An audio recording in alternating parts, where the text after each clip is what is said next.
In this presentation, we're going to be looking at dialogue and dialogue within the context of dialogic teaching, the dialogic classroom. And for Alexander, the dialogic classroom is one that is characterized by rich talk. And we can see here in this quote from Lyell, and I know that Lyell is a secondary citation here. I'm going to be talking about Alexander, but using Lyell because Lyell has chosen a very good quote here that we can use as a summary, and the introduction to that quote is really helpful. That dialogic teaching reflects a view that knowledge and understanding come from testing evidence, analysing ideas, and exploring values. So as part of a dialogic classroom, you would have children talking together and discussing. And you might not be surprised, well hopefully you wouldn't be surprised to see children using what Mercer describes as exploratory talk. So that could happen within a dialogic classroom. However, you are concentrating on dialogue, which is part of a dialogic approach. So you don't have to worry about that Mercer exploratory talk in your assignment, though you should understand it for your own teaching. So it's about that understanding of ideas, pulling apart ideas, analysing ideas and exploring values and evidence. And here we have the quote from Alexander. Dialogic teaching explores the learner's thought processes. It treats student contributions, and especially their answers to teacher questions, as stages in an ongoing cognitive quest. So rather than having an endpoint and going, actually, this is the end of the discussion. You've given me an answer. Excellent. You've learned this. Stop. We take that answer on. We move it on. We explore the ideas. We test the evidence, and we explore the values. We have been referring to Alexander's teaching repertoires regularly through the seminars, and we will continue to do so, because Alexander talks not only about the teaching talk that occurs in the classroom, but how that is organised, that you need that organising interaction so that the teaching talk can be effective and children can engage in learning talk that moves their learning on. In other words, teachers need that repertoire of approaches. The first one is fairly simple to explain, which is just how are you going to organise the children in order for them to get the most out of talk for learning. You can have whole class teaching, group work which you as the teacher lead, group work which a pupil leads, one-to-one talk where a teacher is working with one pupil or pupils working with each other. Remember, you are looking at dialogue specifically, and that's dialogue between teacher and pupil. So in terms of Alexander's repertoires, this could be whole class teaching, group work, which is teacher-led, or one-to-one teacher and pupil. I suggest for your assignment, you don't do the last one, one-to-one, that you concentrate on either group work or whole class teaching.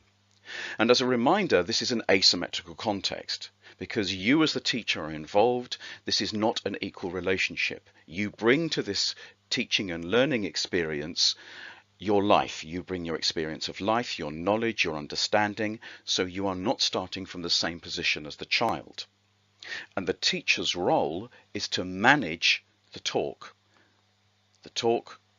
between them and the children, and also talk between the children here, that you're going to have a role in ensuring that that is working towards the learning outcome. It's not just an open discussion. You have got a clear learning outcome that you are leading to. And so you are managing that talk within this asymmetrical context. Alexander says that a talk-rich classroom, a dialogic classroom, will be characterized by talk that is appropriate to the learning that you are aiming for. That children will be engaging with talk with each other and with you that is appropriate to the content that you are trying to teach and how you organize that content. So none of these is wrong, remember.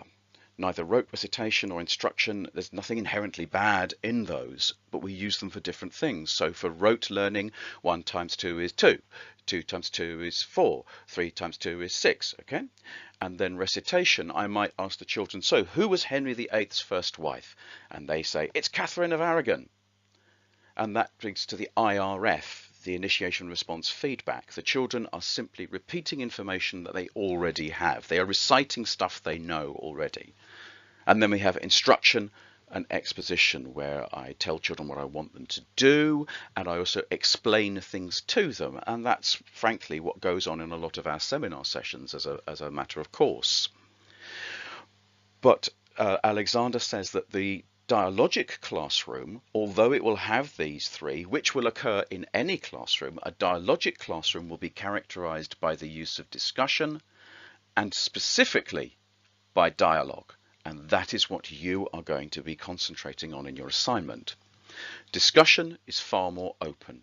We just explore ideas for the sake of exploring the ideas. We might talk about a book and what we noticed. We open a children's book and talk together about what we see, but there's no specific learning outcome other than simply engaging in book talk around the text itself. We're not actually asking the children at the end of that discussion to have a specific outcome to that learning, which contrasts with dialogue. So now let's look specifically at dialogue. On the left, we have the characteristics of dialogic teaching. So if I come into a classroom where dialogic teaching is the approach that is being taken, I will expect it to be collective, reciprocal, supportive, cumulative, and purposeful. The reason that Alexander's idea of dialogue is so central to that identity as a dialogic classroom is here in this definition. And Alexander says that dialogue is achieving a common understanding through structured, cumulative questioning and discussion, which guide and prompt, reduce choices, minimize risk and error, and expedite handover.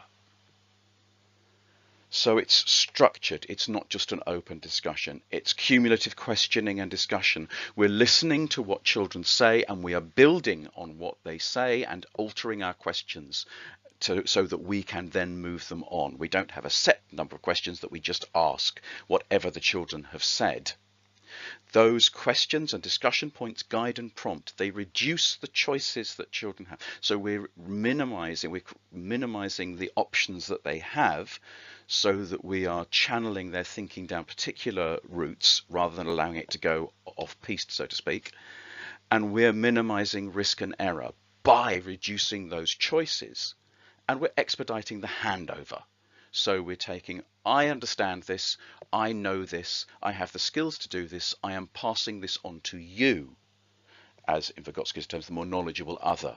So I'm expediting the handover of these things to the children through that dialogue. The eagle-eyed among you may have noticed some things in Alexander's definition of dialogue which made you think of scaffolding. And so here on the left-hand side, I've given you the qualities of scaffolding as identified by Wood, remembering that scaffolding is a term that was created by Wood and Brunner and a couple of others, rather than Vygotsky. It is based on a development of Vygotsky, but it is from Brunner and from Wood. And if you look here, recruitment, the teacher's first task to engage the interest of the child. But then reduction of degrees of freedom. So here we have reduce choices, reduction of degrees of freedom. Direction maintenance, the tutor needs to help keep the child's motivation up. Minimize the risk of error here, so keeping motivation, ensuring that children are able to keep going. Marking critical features here. And then we've got cumulative questioning and discussion, which is also structured, and demonstration as well, which also features as part of what Alexander is talking about there, through structure, cumulative question, and discussion, which guide and prompt. There you are. So that's that modelling, like that guiding part there. So here you can see that Alexander is clearly influenced by the notion of scaffolding, and that's no secret. He's quite that's what he says he is influenced by in his understanding of dialogue. So in this asymmetrical context, the teacher is managing the talk that happens so that the talk is rich and it is cumulative and it is supportive, all of those things. that we've already talked about. So what talk then does this enable children to engage with? So here we have Alexander's list of children's talk repertoire. That's children's talk repertoire. So while children are talking as they learn within a dialogic classroom, they may narrate, they may explain, they may instruct, ask different kinds of questions, receive, act, build on answers, analyze and solve problems, speculate and imagine, explore and evaluate ideas, discuss, argue, reason, justify, and negotiate. But if you look on the right side, that these are contingent upon children's dispositions or abilities to do these things. In other words, the things on the left can't happen unless these things here happen, that children are able to listen, to be receptive to alternative viewpoints, to think about what they hear, and to give others time to think. Here I have brought both the teaching talk repertoire in blue and the learning talk repertoire in pink together. So at the top, this is how the teacher manages talk, and this is the kind of talk that children will engage with as they learn. What we're going to do now is explore how one of the talk repertoires, how using a particular talk repertoire enables children to use learning talk repertoires. So let's look at initially explanation. So here we have explanation, and that is me as a tutor, in the example of a seminar, talking to you and explaining things to you.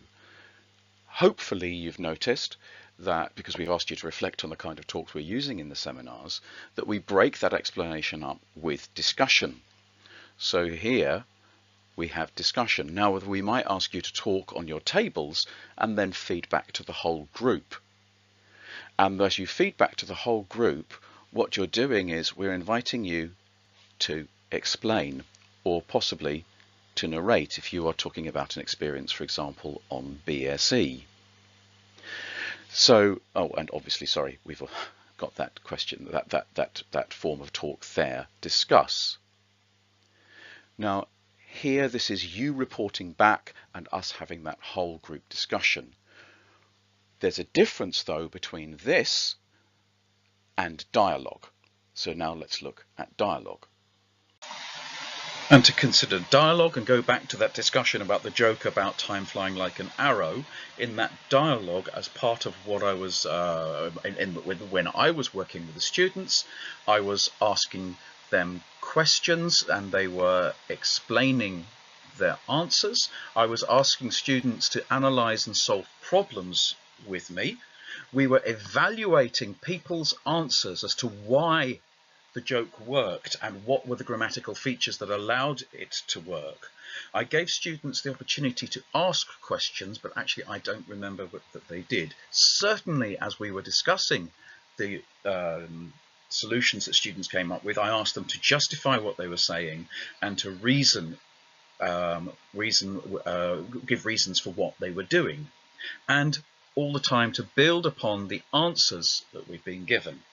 So you can see how dialogic teaching, using dialogue here, that particular repertoire, that aspect of talk repertoires, allows us to engage in a very rich variety of talk for learning. So let's summarize the key points for dialogic teaching, and specifically for dialogue within dialogic teaching, because your essay is on dialogue. Dialogic teaching is characterized by teachers using a variety of talk types, but it is dialogue that, under Alexander's definition of dialogue, that will allow the characteristics of the talk being collective, reciprocal, cumulative, supportive, and purposeful. It will be dialogue that is most likely to achieve those things within learning. Second point, that this is strategic, that talk is managed so that children can explore their learning through appropriate uses of talk. And we can map the teaching talk onto Alexander's learning talk repertoire, as we did in the previous slides. So we can talk about the kind of talk that children will be using when we use that dialogue with them. For the purposes of assignment, you need to consider an asymmetrical context, in which the activity will allow the teacher to lead dialogue. And then we go back to that definition of the dialogic teaching being collective, reciprocal, cumulative, supportive, and purposeful. Your assignment is going to be about Alexander's notion of dialogue, but that doesn't stop you bringing in Barnes if you wish, and Barnes's ideas around exploratory talk. Now for Barnes, exploratory talk is about the way an individual child talks, and that can happen when children are sitting talking together, or it can happen within an asymmetrical context with a teacher talking with the children. It's about what the child says and how they frame that talk and how they use that talk either to reflect their learning, which would be presentational, or to actually explore that learning, which would be exploratory. So you can use Barnes to refer to how children talk within a dialogue with you as a teacher. So we are talking about dialogue. We are talking about how a teacher manages the talk between them and the children so that it is reciprocal, collective, cumulative, supportive, and purposeful. But also as part of that, they are managing the talk between children. So as part of that dialogue, we may have a moment where children have a discussion between talk partners, but it's about how the teacher manages that talk so that it fulfills the qualities of dialogue. For Barnes, however, we are talking not about the management of the talk between the teacher and the children, but how the children talk themselves. So for instance, if we've had talk partners, and then I ask a child, David, just can you summarize what you and your talk partner talked about? Then David is probably going to use presentational talk because he's just reporting back. However, if I said to David, without talk partners, David, could you say what you think about this? And as David's talking, he's hesitating and correcting himself, and you can feel that he's finding the idea, he's exploring the idea as he's talking, then that would be exploratory talk. And so as we listen to children talk, we think how they're talking. Are they talking to explore ideas, or are they talking to present ideas they've already formed? Now the teacher obviously has to manage that and facilitate the kind of talk they want.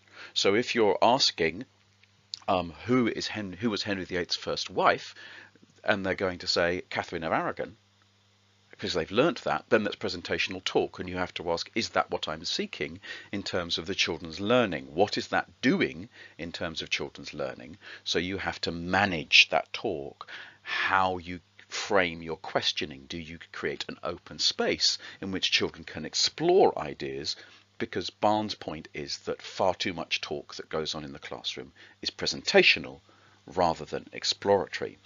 And you can see how that idea of exploratory fits Alexander's idea around dialogue, where, if you remember from the earlier slide, he talks about it being a place where, through structured cumulative questioning and discussion, which guides and prompts and reduces choices, minimize risk and error, and expedites handover of concepts, whereas presentational talk is less likely to be a part of that constructively.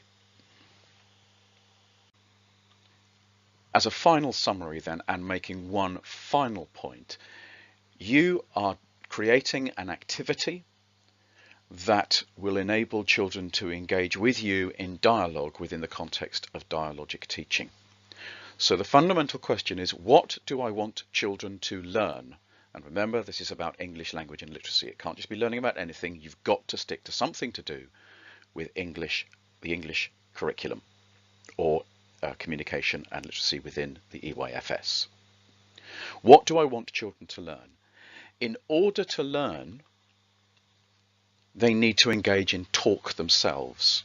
If I want them to engage in particular kinds of talk, whether it's analysis or explanation, I need to facilitate that through the dialogue that I have with them.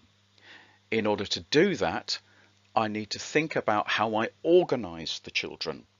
Because if I want to have a class discussion, for instance, and children are seated at chairs where they've got their backs to me and we're not creating a whole class atmosphere, that's not going to work. If I want to have a small group discussion but children are dotted around the hall, I've got to think, how do I organize them? I organize them in a group and I pull them together so that I can talk to this small group of children. So you think about how you organize it, with whom you're working. Is it a small group or a large group? And that is linked to what you want them to learn and the kind of talk you want them to use. You can use Barnes' exploratory talk or presentational talk to add an additional layer into your discussion of how you intend for children to talk and how you're going to facilitate that talk, hopefully giving children the opportunity to use Barnes' exploratory talk. Because that is the most effective in terms of teaching and learning. And the final point I want to make is a name that you've been sort of blanking out, because that's Mercer is around exploratory talk. Remember that in an earlier seminar, in seminar 1, we actually showed you an extract from Mercer talking about teachers' talk. So you can pull in Mercer here as well, because Mercer talks about how talk is managed in the classroom. Part of his discussion is exploratory talk. You don't want to talk about his exploratory talk or disputational or cumulative, but you could talk about his writing, where he writes about teachers talking, because that is the context within which you are working, in that asymmetrical context. Last slide. There is some further reading. Well, the first one isn't further because it was one of the readings for seminar 1. So if you go back to that reading, it is a really very, very clear and full explanation of the nature of dialogue and dialogic teaching in the classroom. But if you look under English Assignment and General Information on Moodle, you will also see a Tallis button for additional reading on Alexander's dialogic teaching. So that we've put up some additional resources there for you to help you clarify your understanding.